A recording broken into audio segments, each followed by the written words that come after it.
Olá, queridos irmãos e amigos, a paz do Senhor Jesus.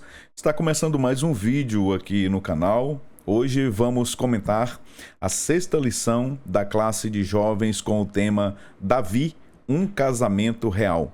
Eu sou o pastor Epaminondas Fonseca e estamos neste segundo trimestre do ano estudando a biografia de Davi. Se você não é inscrito no canal, inscreva-se, curta, comente e compartilhe este vídeo. Você também pode me ajudar se tornando um membro apoiador deste canal. E não se esqueça de ativar o sininho de notificações para você ser avisado sempre que um novo vídeo for publicado aqui no canal.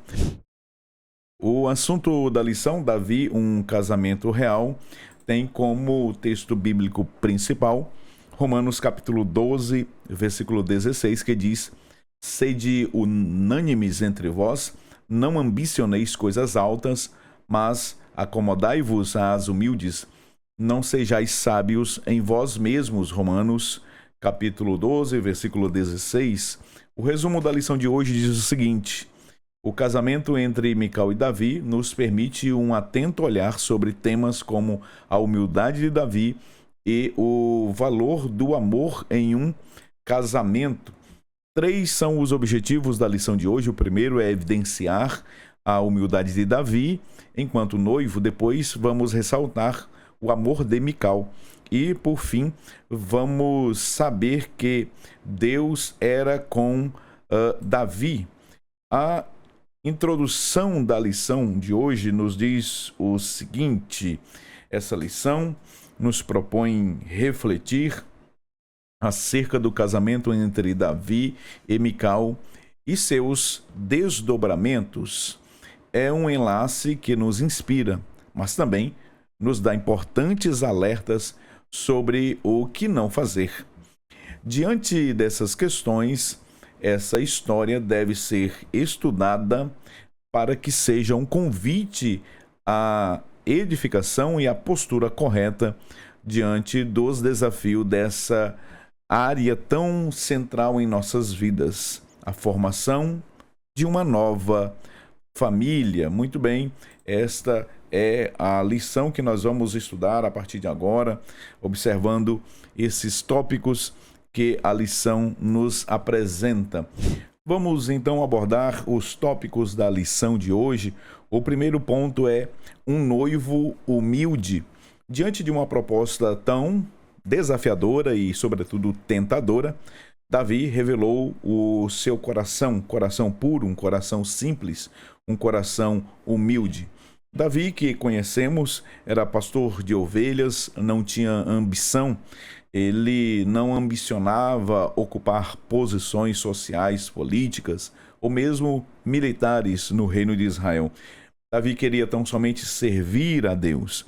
Diante da proposta que foi feita a Davi no capítulo 18, a lição de hoje está no capítulo 18, a partir do versículo 20 até o versículo de número 26, diante daquela proposta do rei Saul de Davi se casar com a sua filha, então Davi não ficou deslumbrado com essa oferta. Davi, ele em nenhum momento ficou tentado a aceitar aquela proposta que consideremos era uma proposta para muitos irrecusável, mas Davi não estava interessado em nenhuma dessas vantagens.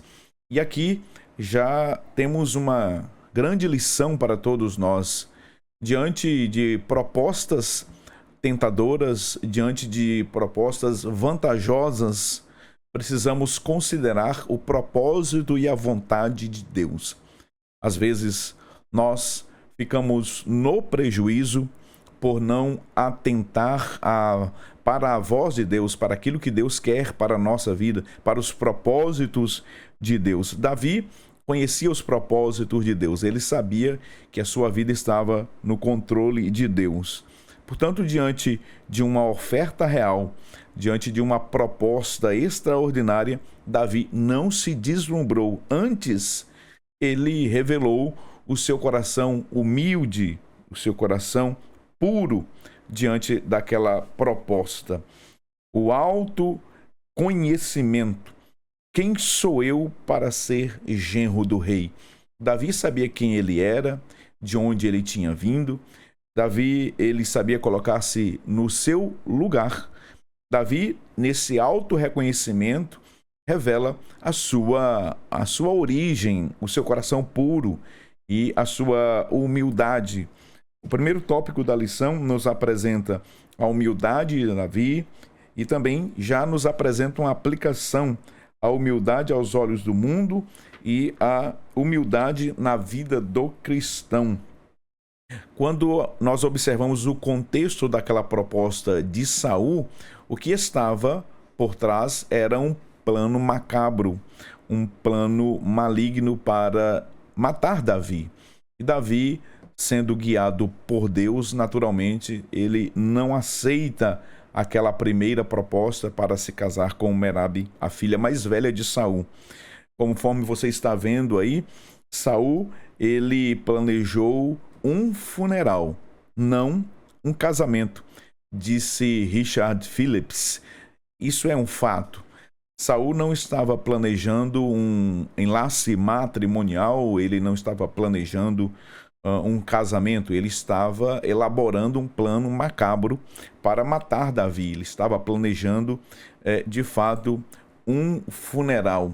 O segundo momento, ou o segundo subtópico da lição, humildade versus o mundo moderno. A humildade é ante os olhos do mundo. O que nós podemos apreender aqui deste item da lição? Nós temos dois pontos de vista. Nós temos a humildade que é colocada aqui para que nós verifiquemos na vida de Davi, e como aplicação nós precisamos analisar o mundo moderno, né? A humildade aos olhos do mundo. Aqui nós temos uma visão atual e o modelo de Cristo. A humildade vista pelo mundo como um demérito, como sinal de fraqueza, mas diante de Deus, à luz das Escrituras Sagradas, nós sabemos que essa é a vontade de Deus para todos os jovens, para todos nós. O mundo vê a humildade com demérito, como sinal de fraqueza. Nós temos Jesus como modelo perfeito de humildade. O apóstolo Paulo, escrevendo aos Filipenses, no capítulo 2, versículo 5, ele diz que, sendo Deus, não teve por usurpação o ser igual a Deus. Antes, humilhou-se a si mesmo, se esvaziou, assumindo a forma de servo, sendo obediente até a morte e morte de cruz. Sendo Deus, Criador do universo, Criador de todas as coisas, o nosso Senhor nasceu em uma simples manjedoura, revelando o seu propósito maior. A visão atual do mundo é de que todos querem um tratamento VIP, as pessoas querem ser paparicadas, elas querem ser e ter o seu ego massageado, né? Querem esse tratamento VIP, querem posições, querem destaque, querem likes, querem visibilidade. Mas veja que o nosso Senhor, ele nasceu em um celeiro. Nós estamos vivendo num mundo moderno onde o narcisismo e a ambição são marcas desse tempo. Quando olhamos para a vida de Davi, a gente pode vislumbrar que Davi, ele não estava encantado com as propostas que foram feitas a ele. Propostas, diga-se de passagem, tentadoras.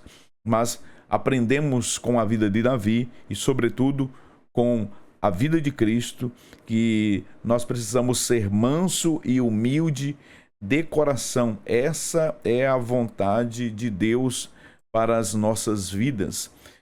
Vamos falar um pouquinho mais sobre o narcisismo. Precisamos falar um pouquinho mais sobre este tópico. Na atualidade, muitos ficariam deslumbrados com qualquer proposta ou convite semelhante ao que Davi recebeu, pois o narcisismo e a ambição são marcas de nosso tempo. Quem foi Narciso? Narciso foi uma figura na mitologia grega, famoso por sua extraordinária beleza.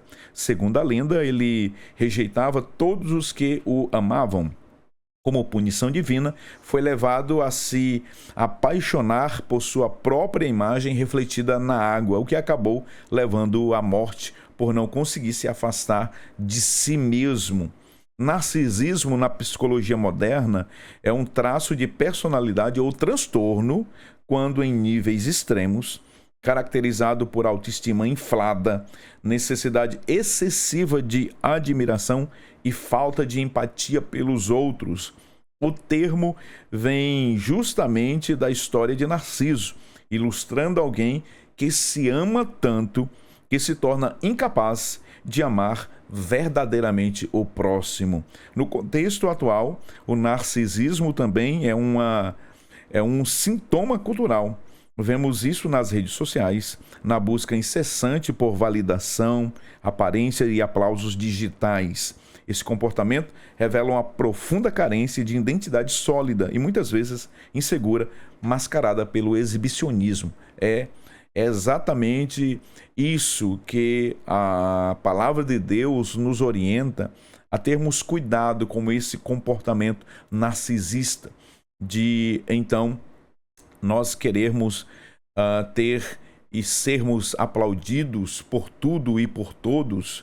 Diante de propostas, nós precisamos analisar, averiguar e, em Deus, tomar as melhores decisões. Os jovens, na atualidade, eles estão sendo cooptados por essa filosofia mundana narcisista de transformar os jovens em pessoas exibicionistas que vivem uma realidade, mas que vivem ou pensam viver em uma realidade, mas na verdade se trata de algo ilusório e extremamente passageiro.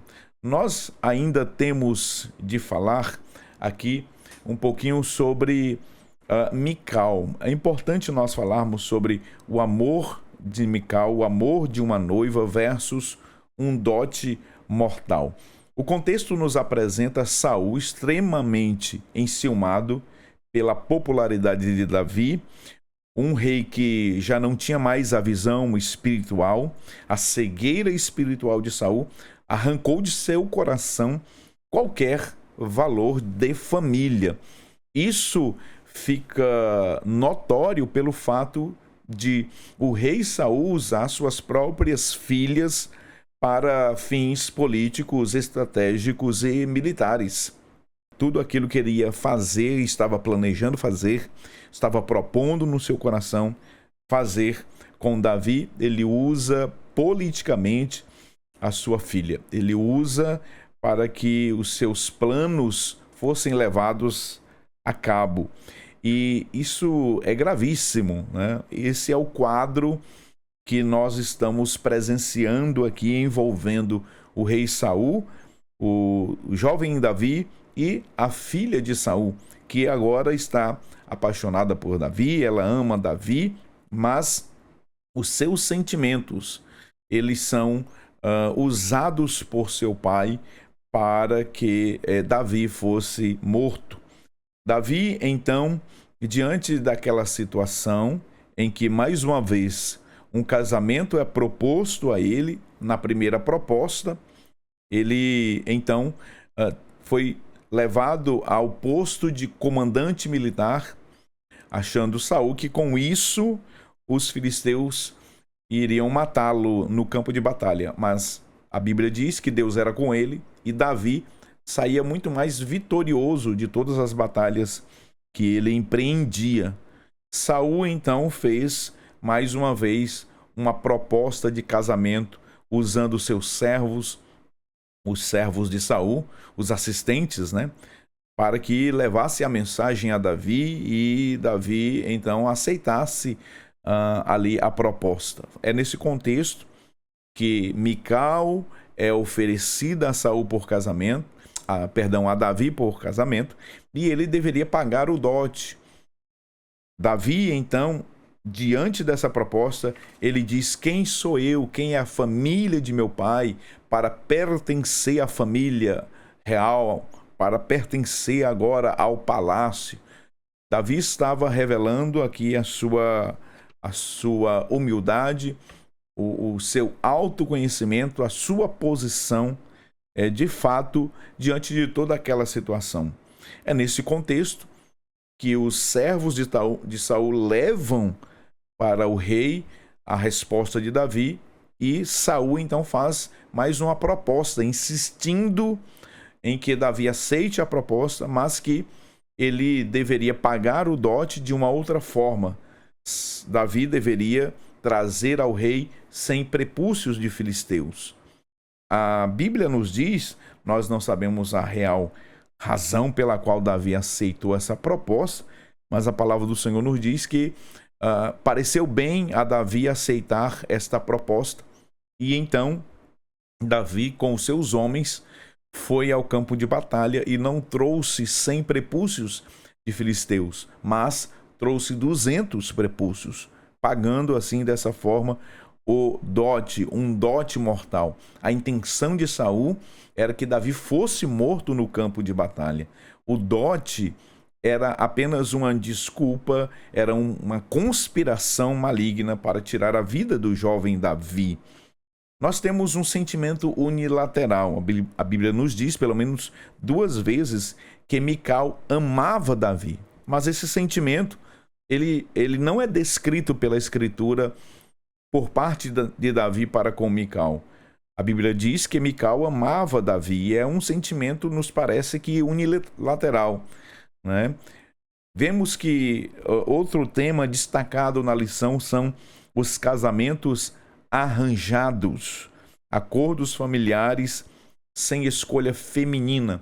No contexto aqui do estudo que nós estamos apresentando, lá nos tempos, né, do Antigo Testamento, as mulheres, elas não tinham vontades próprias, né? As mulheres, elas não podiam escolher seus próprios maridos.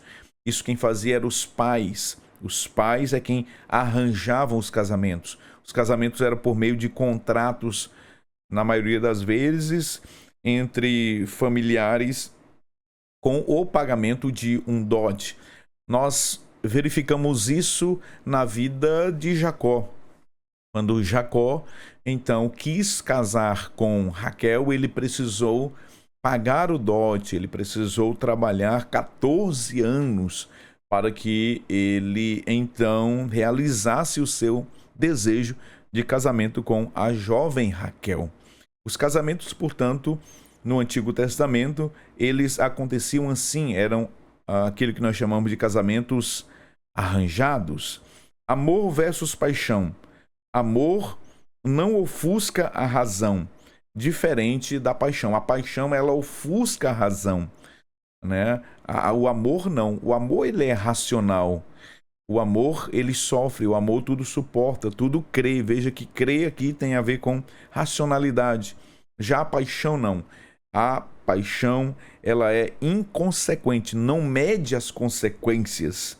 A paixão, ela ofusca, encobre a razão, diferentemente do amor.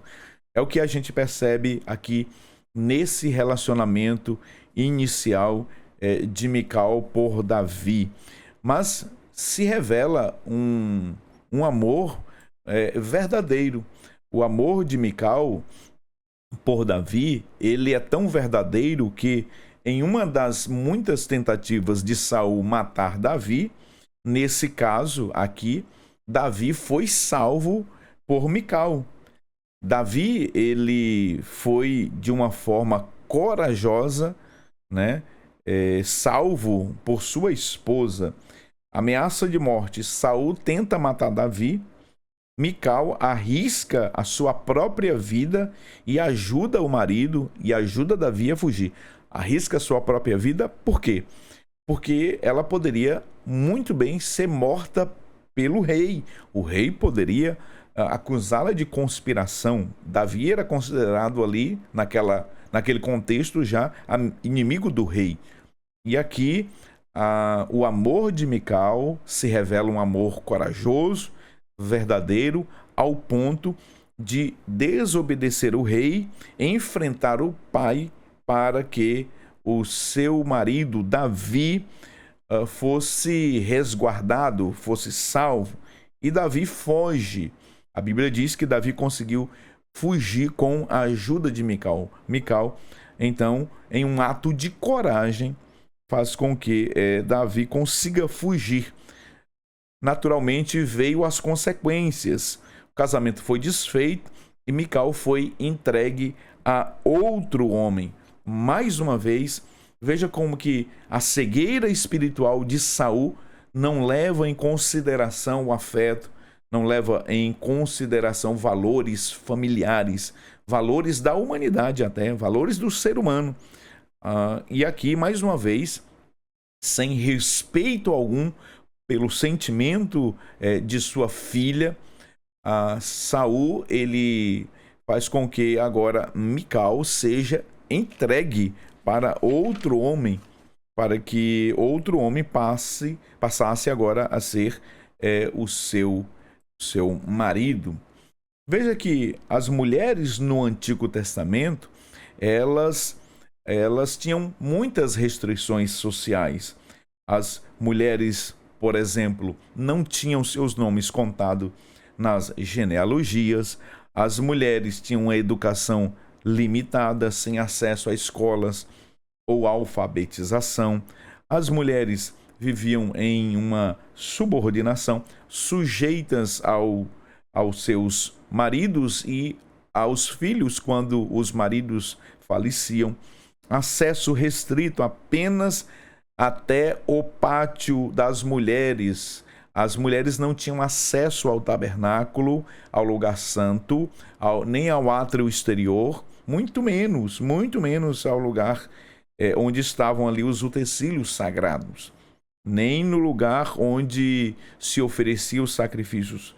Havia o átrio das mulheres do lado de fora do tabernáculo e também no templo de Salomão. Havia um acesso restrito às mulheres.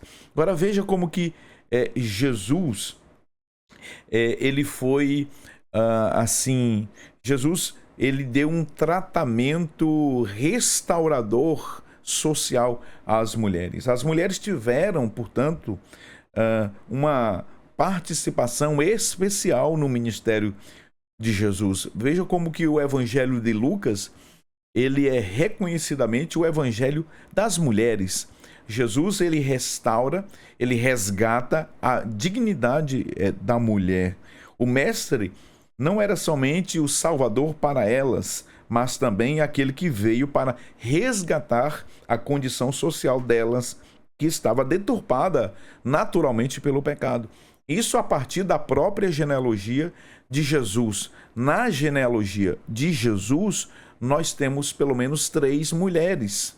Aparece Raabe, aparece Ruth, a Moabita, e ainda a Batseba. Veja que 3 mulheres, elas aparecem na genealogia de Jesus.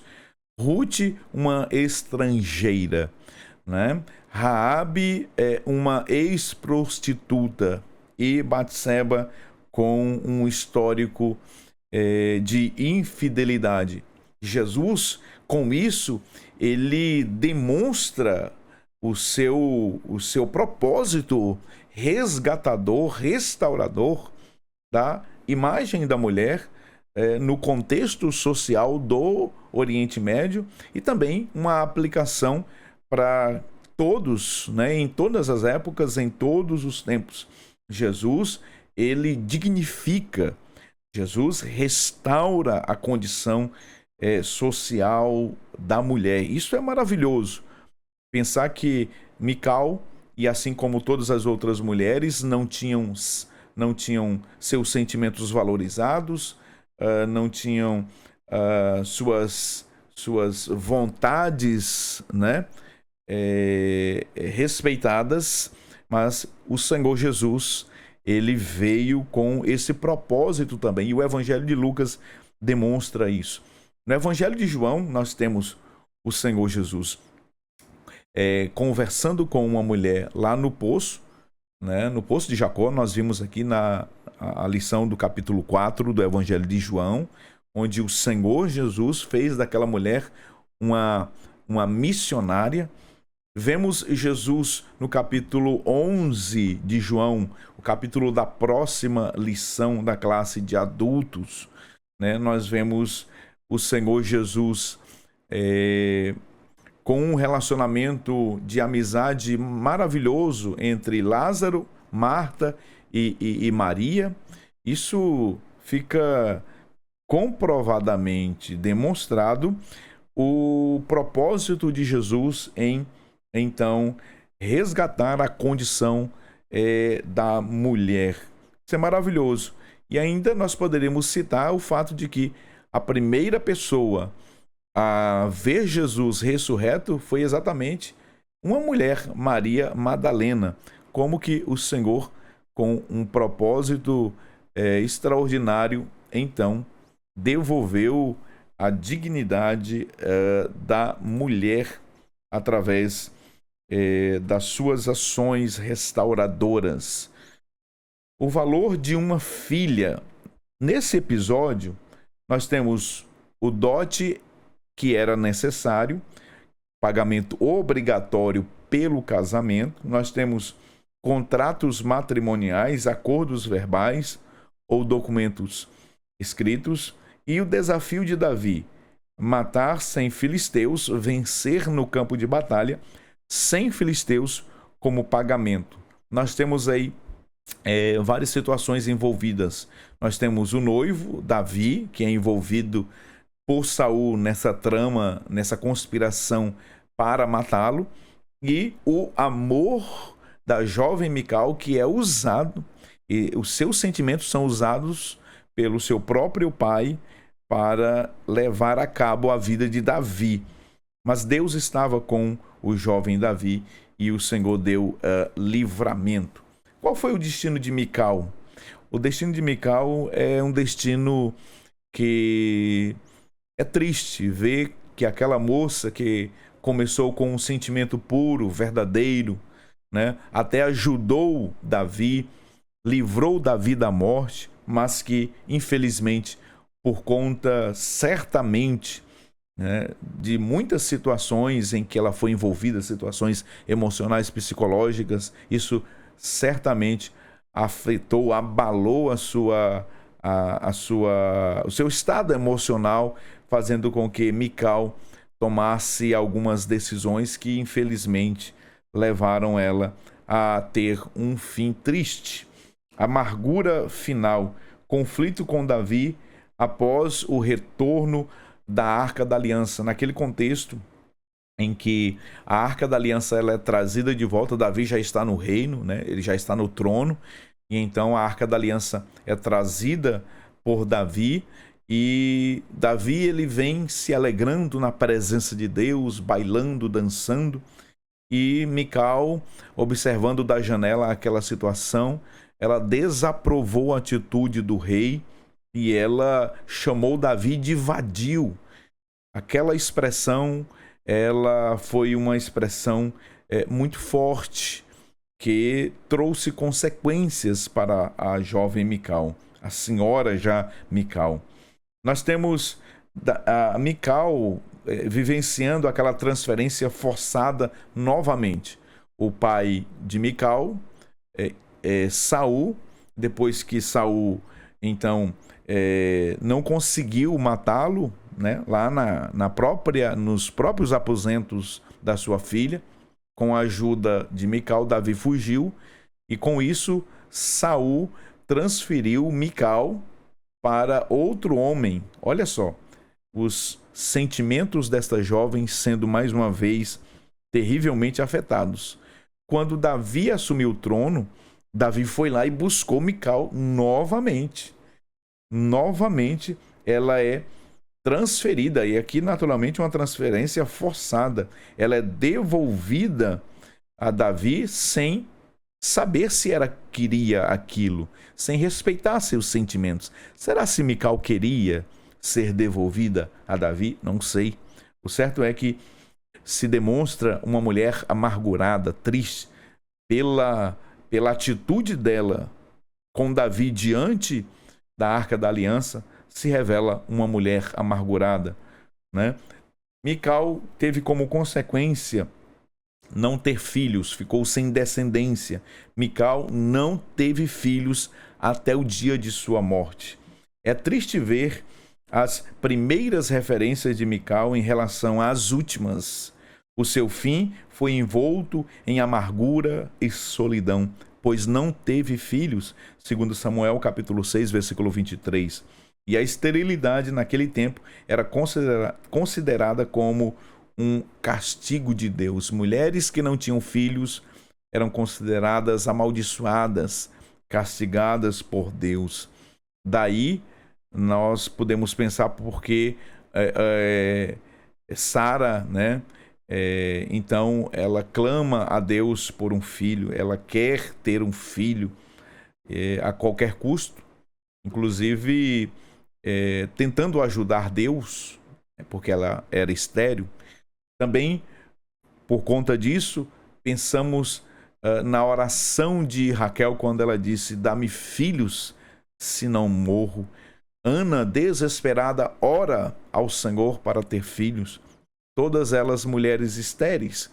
Isso nos faz pensar no contexto da época, né, onde as mulheres que não tinham filhos eram consideradas mulheres que estavam sob juízo e castigo de Deus. Mical, infelizmente, ela não teve um fim como começou a sua trajetória.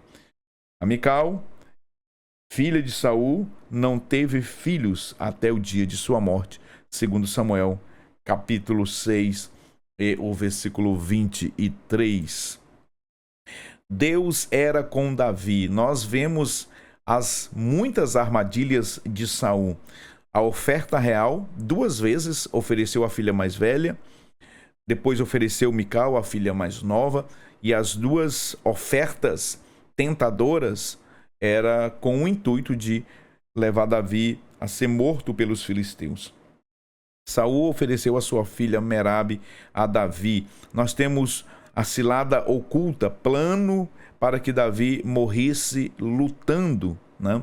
E depois o dote mortal, exigência de Davi matar filisteus 100, né? Vencer 100 filisteus para o pagamento do dote.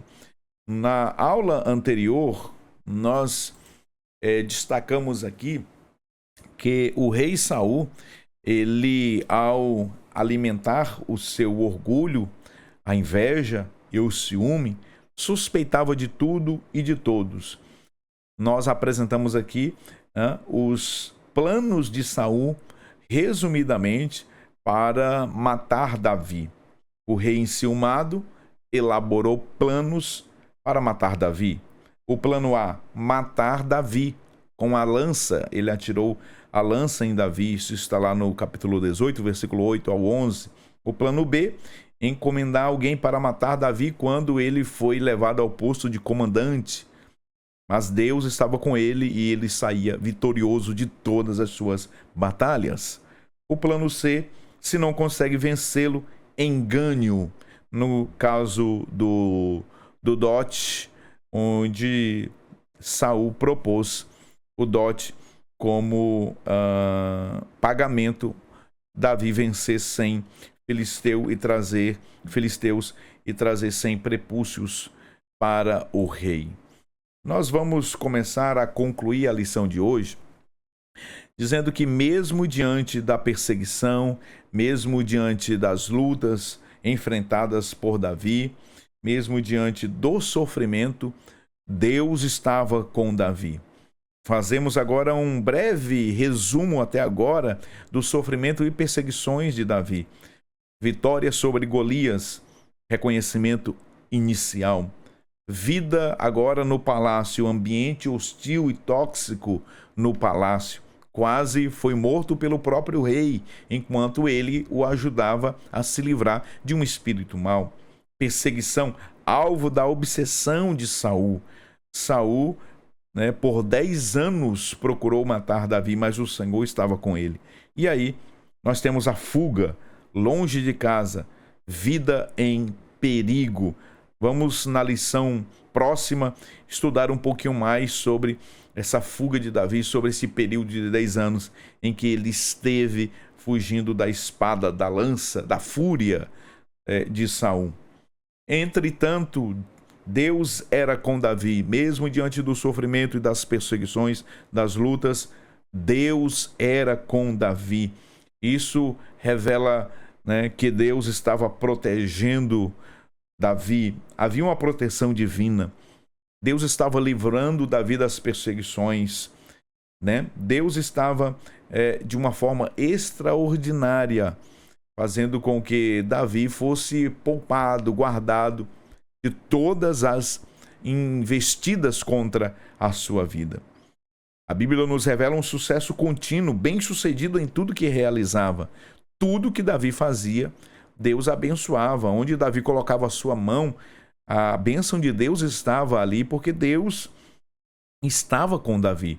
O mais importante, diante de todas as circunstâncias, é a presença de Deus. Deus está ao nosso lado, Deus está conduzindo o processo e a situação.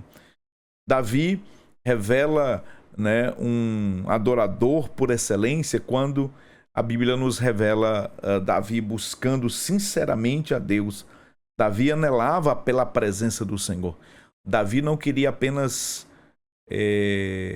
as bênçãos de Deus, sobretudo Davi amava o Deus abençoador. Davi, ele expressa isso nos seus salmos escritos por ele, quando ele revela a sua alma desejando estar com Deus, né? Quando ele revela a sua busca incansável pela presença de Deus. Direção estratégica, buscava instruções divinas em cada combate.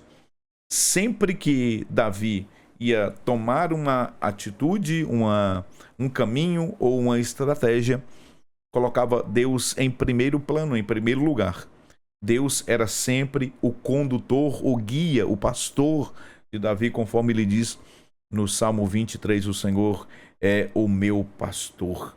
E, por fim, né, nós queremos falar sobre lições do casamento real. O casamento, ele é uma bênção de Deus. Deus instituiu o matrimônio, mas os princípios que regem o matrimônio devem ser princípios que estão na palavra de Deus. Humildade, respeito, amor e, sobretudo, presença de Deus. A humildade é virtude essencial para quem busca a Deus. Respeito e amor são fundamentais no casamento. A presença do Senhor é indispensável em todas as circunstâncias. Essa lição, ela faz com que os jovens possam refletir no seu amanhã, com quem eles vão contrair o matrimônio, o casamento. Precisam observar esses princípios: a humildade, o respeito, o amor e principalmente a presença de Deus. Davi nos parece que não havia um sentimento correspondente para com Mical. Veja que esse matrimônio aqui não é o modelo ideal que nós poderíamos apresentar aos nossos jovens, longe disso. Mas nós podemos extrair, conforme está lá na introdução da lição de hoje, nós podemos extrair lições a partir daquilo que não agradava a Deus, né? Lições a partir de erros que foram cometidos tanto por Mical quanto por Davi, né? Davi cometeu algumas falhas também nesse relacionamento e nós poderíamos aqui também destacar um pouquinho dessas falhas. Mas a ênfase aqui é exatamente nas lições do casamento, né? E os princípios que regem o matrimônio devem ser observados por todos os jovens. Nós chamamos a atenção, finalmente, como aplicação, e os professores também de escola dominical devem fazer essa aplicação e essa chamada de responsabilidade para com os nossos jovens. Saibam escolher, escolham em Deus, orem ao Senhor, busque a direção de Deus para estabelecer um matrimônio, para que não haja sofrimentos. Não existe matrimônio perfeito, mas a bênção de Deus sobre o matrimônio torna-o feliz e abençoador e abençoado, né? Diante disso, meu caro jovem, você que está orando ao Senhor, você que pretende e deve, né? E deve construir uma família, busque a Deus, peça a direção do Senhor, observe os princípios estabelecidos na palavra de Deus, conheça a jovem, saiba reconhecer os seus valores, saiba reconhecer e valorizar os seus sentimentos, respeitando, né? O respeito mútuo, ele é fundamental. E aqui nós encerramos a lição de hoje, aprendemos sobre um casamento real, aprendemos sobre as estratégias que Davi utilizou, né, para então ser guardado de todas as tentativas de Saul de matá-lo.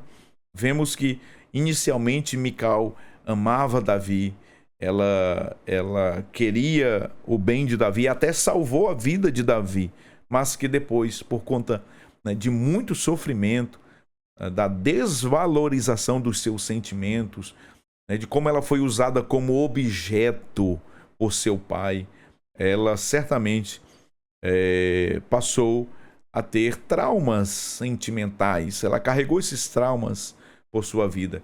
Ela foi levada a um matrimônio com Davi, primeiramente.